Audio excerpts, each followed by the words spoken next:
The Future Sport Podcast is brought to you by 3Advance, developers of sports tech apps that are AI-powered and UX-focused. So if you're looking to create some apps for your startup or your sports biz calls for some artificial or business intelligence, you should check out 3Advance. They're incredible. Go to 3advance.com. That's the number 3advance.com. Empire.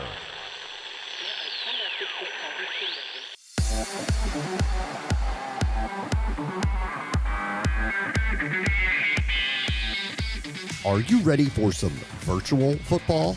So we are very focused on bringing these experiences to the masses, not to the very few that have like a VR headset, etc. We have been there, and the arena technology that we have is mostly focused on augmenting real-world growth. That's Gudjonsson, CEO of Oz Sports, where even before a pandemic, his company was filling seats. This is the Future Sport Podcast. I'm Bram Weinstein.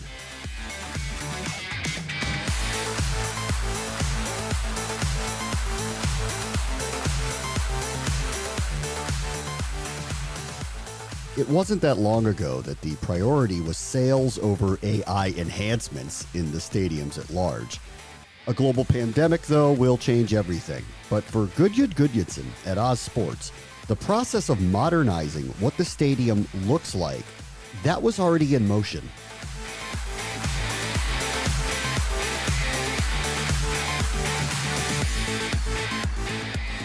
Sports world has been turned upside down by a pandemic, and there are a lot of options for returning. Some have, some are waiting to do so, some are negotiating to do so, most of them without large majorities of fans, if they have any fans at all. So there are some opportunities here to figure out ways to improve the experience for fans who can attend, or more likely going to be watching on television or whatever device that they tune into. Gudjonsson is the CEO and the founder of Oz Sports, and you have to see to believe what that company is doing. How are you? Very good. I'm glad to be here with you. Let's talk about the connected stadium. Can you kind of just describe what you all are doing in venues? Absolutely. So we bring our equipment to stadiums at any sort. It can be soccer, football, tennis, basketball, etc. And we retrofit the stadium with a one-time installation with some advanced both robotics and graphical processing units. And after the installation, we are able to do all kinds of interesting things with it. And one of the more interesting uses of this solution is to augment spectators, or like augment fans into existing stadiums. So we have these empty stadiums going on now, and with our solution, the leagues and the clubs are able to invite their fans right from their homes, or even from a sports bar, or wherever the government allows them to be during these interesting times, where they can basically join in at their most favorite seat, and they can appear in the broadcast as an avatar. So that is what we are helping out here with solutions for the league. This is pre-pandemic, right? Like this idea and what you all were doing was before we knew of the coronavirus, correct? Correct. I can tell you the journey. It's an interesting story. It's a short one. So in 2016, I asked my most talented team of engineers, I gave them kind of like the Mission Impossible. I told them that I really wanted to have a youth league, like a youth tournament, like a youth match. I wanted such a match to look like the FIFA World Cup final. And the immediate response I got was that is absolutely impossible to do, Gudjon. So it's a great idea. But I said, okay, let's continue though. Let's invest in this. And along with our investors, we started the journey. So we started to work with robotics technology, and then we established our machine learning AI department.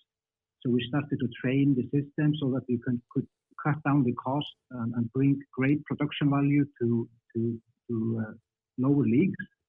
And then we have a very good quality of production for a very low price. Do you know what was still missing?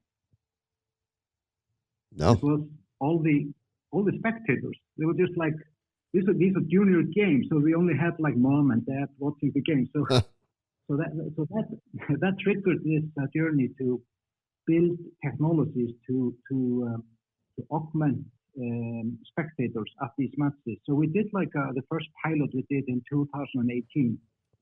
It was for Copa America Feminine. It was the pre-qualifiers for the Women World Cup, and we did a pilot there on the South American pre-qualifier, where we did have the team from Venezuela, all the fans, the spectators. They were not able to travel down to Chile. It was just too expensive for them.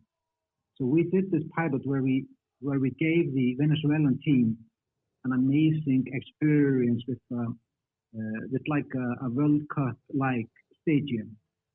And that was in 2018. And then we continued our development and journey, and we realized that we had to work on augmenting spectators into existing stadiums.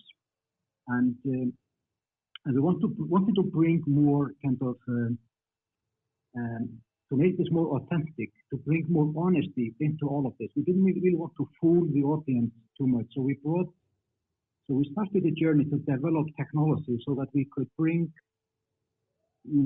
human lives, like real humans, to offer them to stay at their home, but control their avatars in the broadcast, to make the experience that you see on the broadcast, more real, even though these avatars are computer generated, but they are controlled by humans. So that is what we are offering today, and this has been a fantastic journey to develop the technology. And so all of a sudden, because of the pandemic, we have the right solution for many of the leagues out there that are looking at, offering both the fans, but also the league sponsors, a more exciting opportunity to bring some, passion back into the game. Tell me a little bit about what I see on the other end. Does it look like almost video game generated? Does it look authentic, like a fan is sitting there? Can you kind of describe what I would see? The interesting part with the human brain is it's not only how it looks, but it's also how it feels and how it moves, kind of the animations.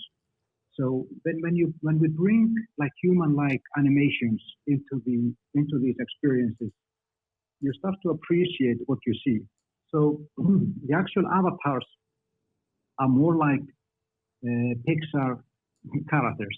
These are definitely computer-generated avatars. We're not trying to copy real humans into a virtual world, because even in blockbuster Hollywood movies, the special effects studios, they really have hard times to create a human-like person that is computer generated, despite having like many months and lots of processing power to do so.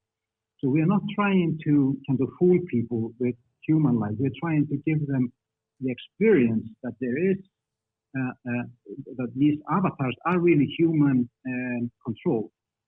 So you see a Pixar-like avatar for sure that are customized based on the preference of the fan. You can have a face paint. You are wearing the jersey of the club, and you can sense how many are from the home team versus the visiting team. So we are absolutely simulating and emulating the real world and providing the broadcaster as much of a real world experience, even though it's computer generated. And from the user, what do they have to do to participate and be part of it? So the user, if you would like to participate, in our upcoming broadcast. So let's say that we have a broadcast from our favorite cable company or broadcaster. We will join on a landing page. We'll pick the map we like to join, and then we pick our in what area we like to sit, where we like to appear, and then the user customizes the look and feel of the avatar, and is then brought to a landing page. This is 3 days, then we see 3 days, 2 days, 1 day, and then 1 hour, and then you're brought into the map. And from there, you are into a very simple page where where you can basically activate your microphone, you can shout or you can sing, the song of your club, to kind of participate in the game, and you can shake the phone to move the avatar, and you are still watching the broadcast from your local broadcaster. And we have augmented this experience in the broadcast.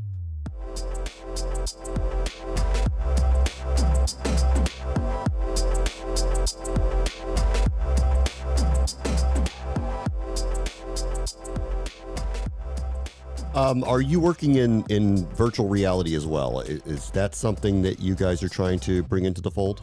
We all have VR background, so this is definitely though a more of a mass. This is more like a technology for the masses. This is more an augmented or mixed reality where we work very closely with the broadcaster. So this is so we are very focused on bringing these experiences, to the masses, not to the very few that have like a VR headset, etc. We have been there, and the arena technology that we have is mostly focused on augmenting real-world broadcast. Let's talk about the sports productions themselves. It's not just the fans that you're augmenting into the stadiums. You're doing all sorts of other things with the broadcast. What are you trying to do with broadcasters to try to enhance the content? So when we work with in terms of the connected stadium, when we install our system at the stadium, it's a one-time installation. So the system is there and would be there for the next few seasons, for the next few years. So using our system, an existing broadcaster or like a rights holder for a specific league, they can both use our system to lower the cost of production, or if they are dealing with challenges to lower the number of production crew, for example, because of the pandemic, they can use our system, or they can use our system as a hybrid version so that they can use our system to add more camera angles and more cameras to an existing production. So basically our system can be used to add more value for broadcasters. And then at the same time, our system is also used to gather real-time data, for example, for tracking data of the players that can be used for coaches, by the clubs directly, or it could be used to augment more information into the broadcast for the broadcaster. So it's a one-time installation, but like a multi-use platform. Let me go back to the fan experience with what are empty stadiums mainly around the world. What has happened with broadcasters with you? I assume this has been an explosion of interest in this just based on what is happening right now. Right. What are they asking of you? Because it's one thing to augment some fans in an already crowded stadium. It's another thing to do it where everybody knows what the situation is and that would be an empty stadium. How do you navigate this idea of virtual and what the real reality is of these events that are happening in front of them? Right. So you mean, for example, to mix virtual audience with existing physical audience? Yeah. So at least initially, the plan was to put, augment some people into an existing audience. This is totally different now, obviously. How do you work with them to do something that I guess the only way I could put this is that feels right to the viewer to watch? Exactly. I mean, this is very new for everyone involved. We never mapped out or expected these pandemics to happen. So this is all new for everyone here.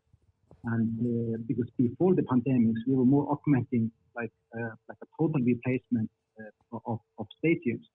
What we are doing now is using the tracking data not only for the players but also for the spectators at the stadium to automatically figure out empty seats and things like that. So we are working with all kinds of different scenarios now in pilot phases with several leagues to look at how to fill up the social distancing empty spots with with avatars with human-controlled avatar that people are still going to participate but from their homes. And these are all different scenarios. And I expect us to see all of these different deployments being tested out now during the times of the pandemic, because first of all, the leagues are more open to explore new things, and also their sponsors are more open to look into more new interesting technologies and ways to make the experience more exciting. And as I look at this, I mean, I kind of feel when I get back to when I come to work in the morning, I kind of, what I'm trying to do here is to put a smile on people's faces. How can we bring technologies and experiences that can make this current scenario more exciting for everyone, for the fans watching, for the sponsors, for the league, etc. So that is the primary job here. The job to be done here is to make this super exciting when everything starts with the current social distancing and the new regulations or rules that are being put into place. One other thing I want to talk to you about, and then I'll let you go, and that is you are working also with helping train referees. Obviously, around the world, various leagues have had various issues with trying to get calls correct. What is your goal, and what are you doing with referees around the world? Correct. That's a good question. So in the connected stadium system, so let's say that you have a soccer stadium. If our system would be installed there, your stadium would be video-assisted referee ready. It means that you can have VAR on any of the matches being played at that stadium. And it doesn't need to be only for the Premium League. It could be the youth tournament, the second division, third division, women's division, etc., etc. So basically, we just rolled out in the beginning of this year a software module for the Ors Connected Stadium that is a FIFA-inspected video-assisted referee system. And that way, we can bring these VAR experiences to every soccer league out there so that they can be exactly like the big leagues. And that's a part of our strategy. We want to bring technologies that have only been accessible for the super premium leagues out there, and we want to make them accessible for everyone. And that's really, that has always been kind of our job to be done. Boy, the future really found you guys. This is amazing, amazing time. Gudjon Gudjonsson is the CEO of Oz Sports. Thank you so much for joining us. Likewise. Thank you. On the next Future Sport podcast, what about when the real fans are allowed back in? How do venues keep those fans as safe as possible? And then we are telling that app specifically how to respond with safety messages, with information on exactly where each individual should go, based on where their ticket is, at what time they should come in, allowing them to order the most relevant product to them that are then either delivered to their seat in a safe and social distance environment. Adam Goodyear, CEO of Real Life Tech, will join us to discuss how leagues, teams, and stadiums are preparing for the new in-person normal. That will do it for us on this show. As always, the future is now. This is the Future Sport Podcast. I'm Bram Weinstein. The Future Sport Podcast is brought to you by 3Advance, developers of sports tech apps that are AI-powered and UX-focused. So if you're looking to create some apps for your startup or your sports biz calls for some artificial or business intelligence, you should check out 3Advance. They're incredible. Go to 3advance.com. That's the number 3advance.com.